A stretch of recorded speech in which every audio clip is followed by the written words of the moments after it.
Welcome to Poland, welcome to Warsaw, the place so dear to your father, great Yehudi Menuhin, that we are commemorating his 100th anniversary now.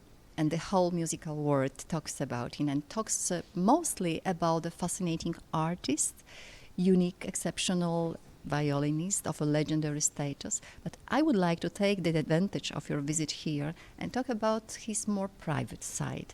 May I ask you about how he was as a family man, as a private man and a father? Was he a very important figure in your childhood and adult years? He was a great figure in my childhood. He was a very important figure for me right through my life. I was his only daughter, so I suppose that counts. I adored my father. But as a private person, we didn't have much of that because he was very much a man of ideas and a man of action. And he has his own agenda, his own itinerary was concerts and travel, and sometimes we joined him if it happened to be holiday time, but it wasn't always. And I went to a boarding school and married very early, but I tried at every opportunity to be with my father, and it was a question of actually doing something that he liked, and then we would be together. If I was involved with, I don't know, any of the interest that he had, his interests, then I saw more of him. So how it was to grow up at the company of such a famous figure, such a public man? I wasn't aware of him being a famous figure and a public man until I was about 15, you know. I knew that he traveled a lot and that he was quite famous. I first was aware of the fact that he was very famous when I heard him play for the first time in public, and that was when I was 5. And he played the Bartók solo sonata, written for him, exactly. And Bartók was in the audience. It was just before he died. And I was fascinated by watching him playing that sonata because it was a very, very intense and exciting piece. And it appealed to me as a 5-year-old. And then and if you watched him, I mean, the business of the mute going on and coming off, and all of it was something that I'll never forget. Towards the end of his life, he thought he had been a lucky man getting to know many important modern composers of 20th century. You must have been witnessing also some musical partnership collaborations at your home. Do you remember any musical meetings with Yehudi Menuhin and his friends? Yes, but fewer than you would suppose, I think. A lot of chamber music during the years of the war when he wasn't traveling. He had musicians coming to California, and there I remember that. And much fewer and then during his festivals in Bath and also in Gstaad in Switzerland, there were always lots of musicians coming. Yes, I remember that. I was quite grown up then. It was always wonderful. His colleagues and him playing music, it was just fun, actually, as well as being beautiful. I can imagine that you were growing up in the house fulfilled with music, with sounds of violin. Is it an enjoyable memory or a bit maybe frustrating, jealous? No, I wasn't jealous, and the fact is that perhaps I would have been jealous if there had been such a lot of going on at home. But he was absent. He was gone most of the time, or I was gone in boarding school. And it wasn't because it was his profession, it was his way of earning money. And you can't earn money playing the violin to yourself without, you have to travel. And he wasn't at home that much. And my brother suffered from that, very much. Jeremy and Krov and all of us, we suffered in our way because he wasn't there. For me, it didn't matter. I had him with me somehow. I was philosophical. I was a philosophical child. And if you told me your father has to be away and he has to give concerts and he's going to play this concerto or that concerto, I would listen to the records and he would be with me, But my brothers were much younger than me, and they didn't have that same experience. They missed him physically.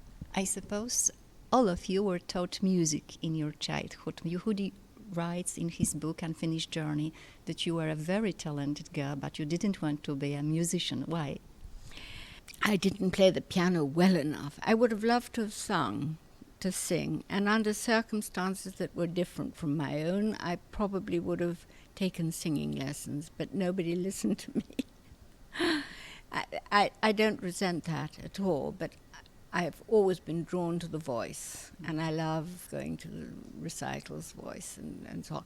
But piano was very difficult for me because I'm a bit dyslexic, and so the notes and the coordination and reading and all the flats and the sharps and the rhythms, and it was a bit complicated for me. Although I can read music, but I can't read and play.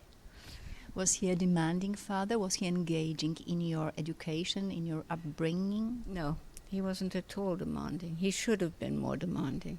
But he wasn't there, you know? That's the truth.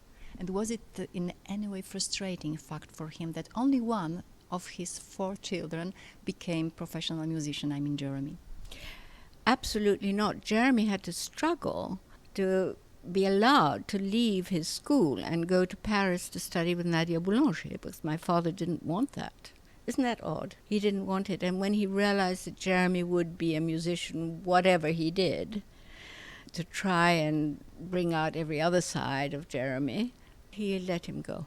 And he became a musician, and a very good one. But my father was not keen for some reason. I don't know why. He was engaged very much, as far as we know, in his own school that he founded in England. Why do you think was so motivated to found and to provide the school? This school is very close to my heart. I've been a governor there for over about 23 years. I've raised money for the concert hall. I've worked very hard with the school, and I know exactly why. The children that came to the school have come as talented musicians already.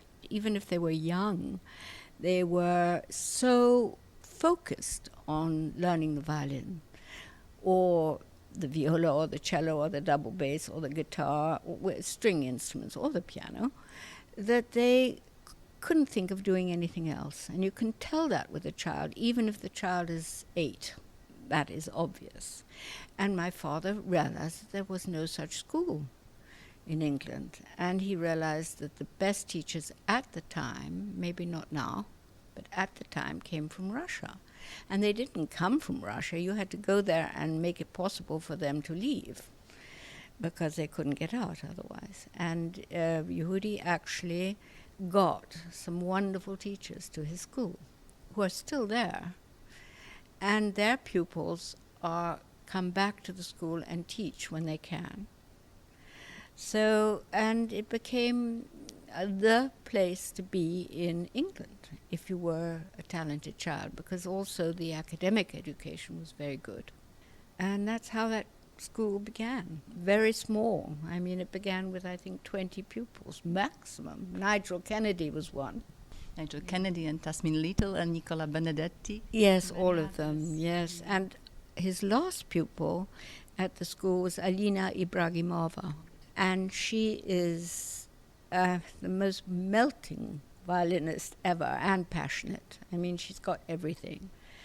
I just heard her playing 2 concerts. I do have a favorite. She is a favorite, I have to say. Is the approach that he had towards his school in any way connected in his own childhood, his own education, and some needs that he had towards the education? Yes, of course. His own education was quite the opposite. He went to school for 1 day. And he came back and his mother said, "What was it like? What did you learn?" And he said, "I looked out the window and was waiting for a bird to land on a branch of a tree." And that is positively the truth. And so he realized, I think he had a very lonely time in the beginning. He had a wonderful teacher, Persinger in San Francisco, and then when he came to Europe he had wonderful teachers and wonderful tutors, but he never had the company of other children. So he must have been very happy being around his children, his pupils at school. He was very happy. They kept him young. What else made him happy? Good question. People, ideas, travel, concerts, colleagues like the Sinfonia Varsovia, and our very great friend Janusz Marinovsky, and the welcome he got from people like that, wherever he went. That made him happy. And he would have missed it terribly if he hadn't had it, really. I asked him once why he couldn't slow down a little bit. And he said, "Darling, I'd miss the airports." He really didn't mean just the airports, of course. He meant going places, stimulus, being with people who had similar ideas and so on. He didn't want to be stuck, even with his wife that he adored. I mean, can you imagine anything worse for him than sticking with one person, whoever it was, who was getting as old as he was? It's not an end, is it? Not a good one. And was it anything in his life that he regretted? No, I don't think so. So he was quite fulfilled as a man and an artist and a musician. Oh, yes. I know he regretted not having been able to change the world, no. But he realized that that was, a dream, that he wanted people to be peaceful. He was also much more than just a musician. He was a humanist and a great human being. I know about his different interests, and I'd like to come back for a while to your childhood. I read here that your name has a special meaning. One is in Hebrew, meaning singing bird. Zamira means singing bird. And in Russia, Zamira means for peace. Were you aware of this special significance of your name, and did it have any influence on your life? Did it influence your upbringing? No, yes.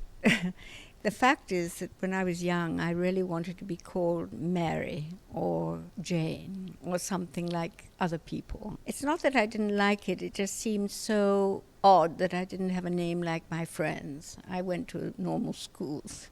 And then, of course, when I reached the age of about 14, I was enormously proud of my name and of the significance of my name, and obviously the fact that I was born just at the beginning. I think the 29th of September 1939 was a very bad time for Poland, and that's when I was born. So it's natural that he would have given me that kind of name too. And now we are talking in the Museum of the History of Polish Jews. As we know, Yehudi means Jew in Hebrew, and I'd like to ask you if his origin has a special meaning, because as far as we know, he was very open to different cultures, different religion. He was a man of great tolerance. So what was the significance of his origin? Well, he went his own way, my father. He took his own path, and he fought for things with great courage. I think he took great courage to go back to Germany, and just after the war, and he had a lot of trouble from people who'd suffered terribly and, lost their whole families and so on. They didn't understand that at all. And I always say when I'm asked this question that if we'd lived in Europe and he'd lost his own family and survived, he would have done exactly the same thing. Because he built bridges, my father. He looked to the future. He found every way that he could to go on.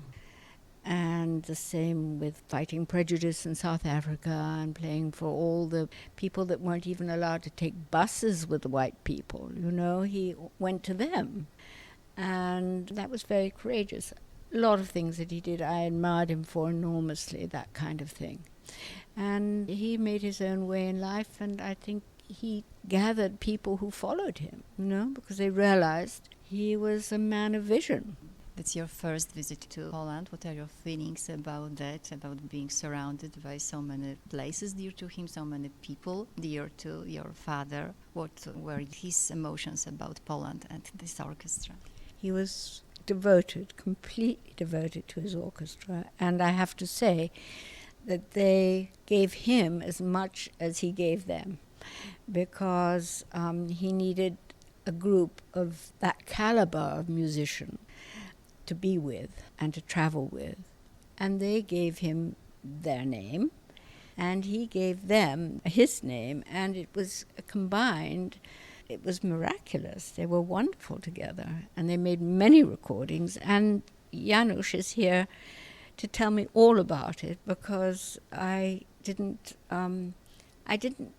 I knew of the recordings, of course, I'd heard them, and my father mentioned Poland and the musicians in Poland a lot, but I'd not met them myself, so it was wonderful. Next time it will be in your new hall. Your new hall, this fantastic hall built on the other side of the river. So am I. I'll come back for that. Thank you.